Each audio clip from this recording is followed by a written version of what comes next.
El cuerpo humano, el sistema respiratorio.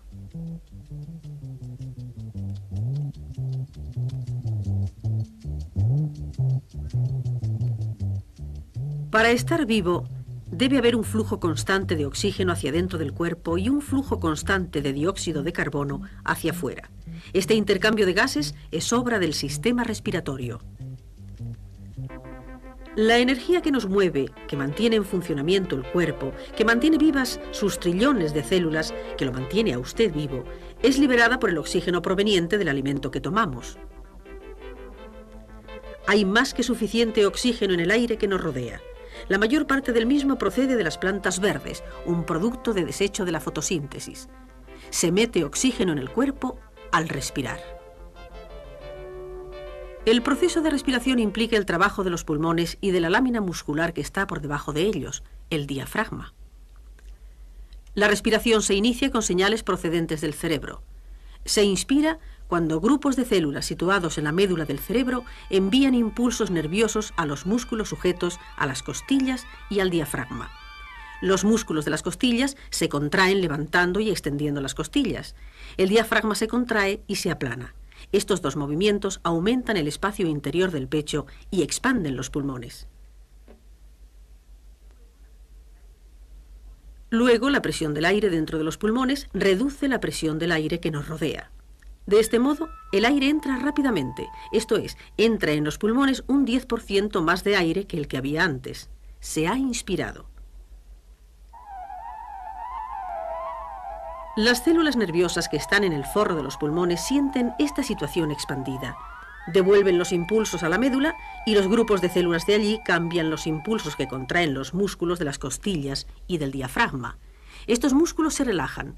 Los pulmones elásticos retroceden un poco y un 10% del aire que contienen se devuelve al aire que nos rodea. Se ha expirado.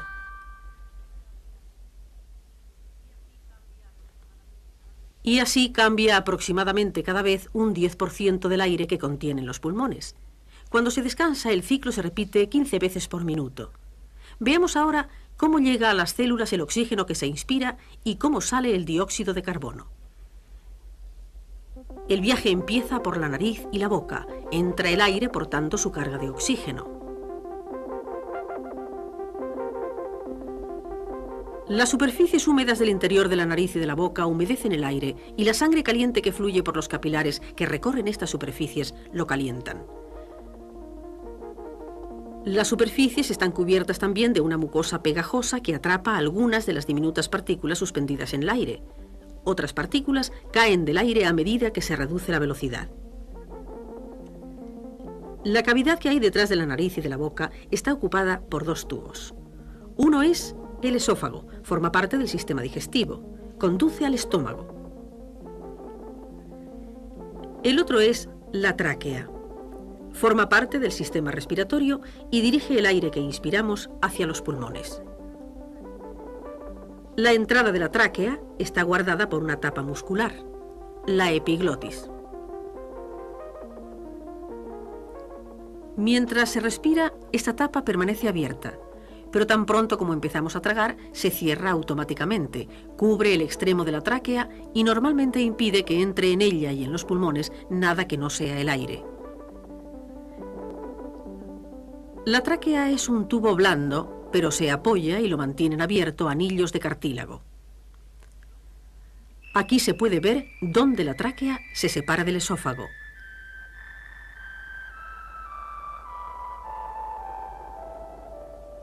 Y cómo los anillos de cartílago le dan su forma a la tráquea. La tráquea está cubierta de pelos diminutos, cilios, que están rodeados de mucosa. Estos cilios vibran oscilando unas 20 veces por segundo, barriendo más partículas del aire y atrapándolas en la mucosa. El movimiento oscilatorio de los cilios devuelve las partículas hacia la garganta donde se tragan y el sistema digestivo se deshace de ellas. El aire que se ha limpiado, calentado y humedecido baja por la tráquea. La tráquea se divide luego en dos tubos menores llamados bronquios.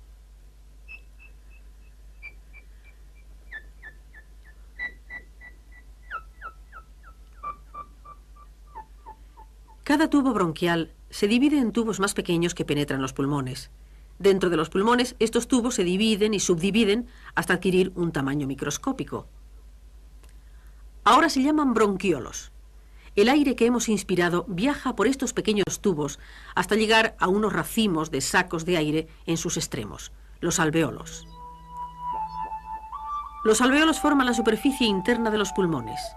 Hay unos 300 millones de ellos con una superficie global de unos 70 metros cuadrados.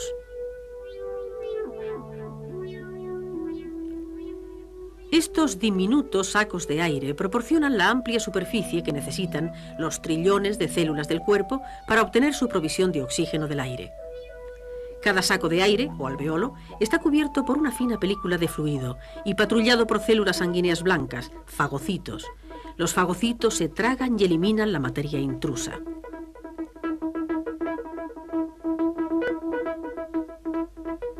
Esta materia intrusa, junto con la mucosa que atrapa también la suciedad del aire, se devuelve a las vías respiratorias por el movimiento de los cilios y luego se elimina del sistema respiratorio.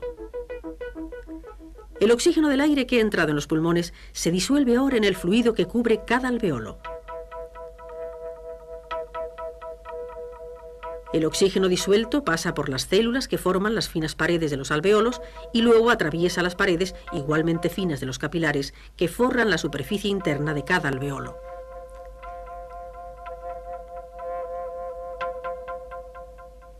Este movimiento del oxígeno es un proceso denominado difusión y funciona de esta manera.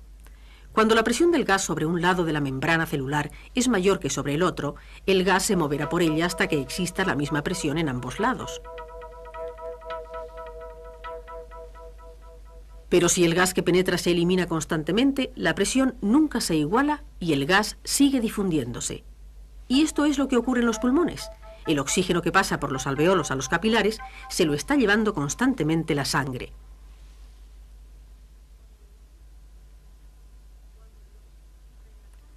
Cuando el oxígeno entra en la sangre, casi todo él es transportado por la hemoglobina de las células rojas. La hemoglobina es una molécula compleja de base de hierro que se vuelve roja cuando se une químicamente con el oxígeno. Esto es lo que le da a la sangre su color rojo. La sangre circula por una red de capilares diminutos transportando su carga de oxígeno. Los capilares convergen en venas diminutas que se unen en otras más grandes que llevan la sangre oxigenada al corazón.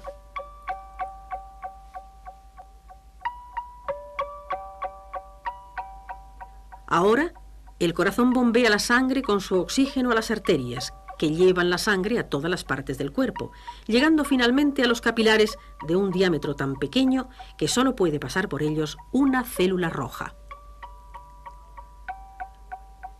Ahora, una nueva diferencia de presión mueve el oxígeno, echándolo esta vez fuera de la sangre. Pasa por las finas paredes de los capilares al fluido que rodea las células y después a las células mismas.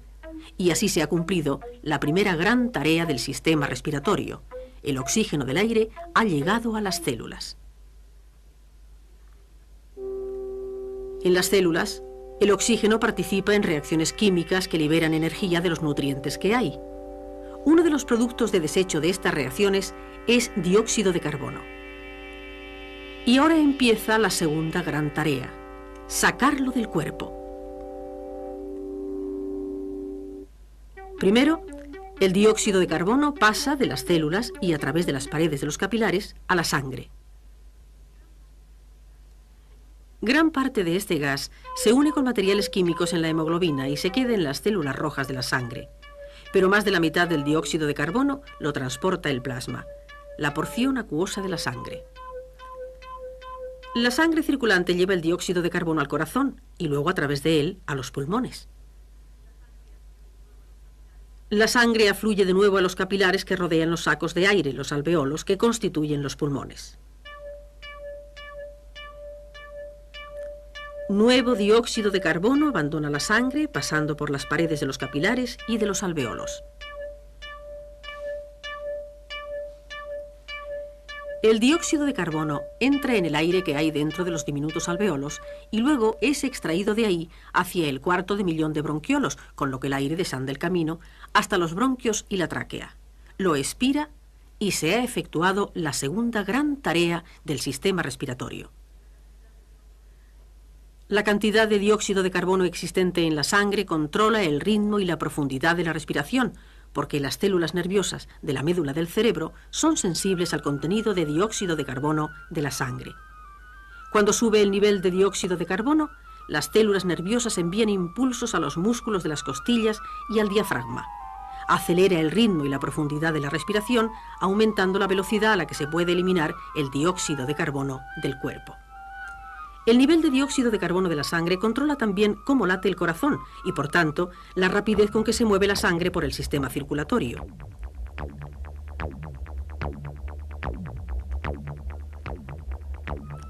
Cuando la incrementada actividad del corazón y de los pulmones ha rebajado suficientemente el nivel de dióxido de carbono, se reduce el ritmo de los impulsos nerviosos, así como el del corazón y los pulmones. Justo antes de que el aire salga de la tráquea, pasa por las cuerdas vocales, dos cuerdas fibrosas situadas en la laringe que se extienden por el pasaje.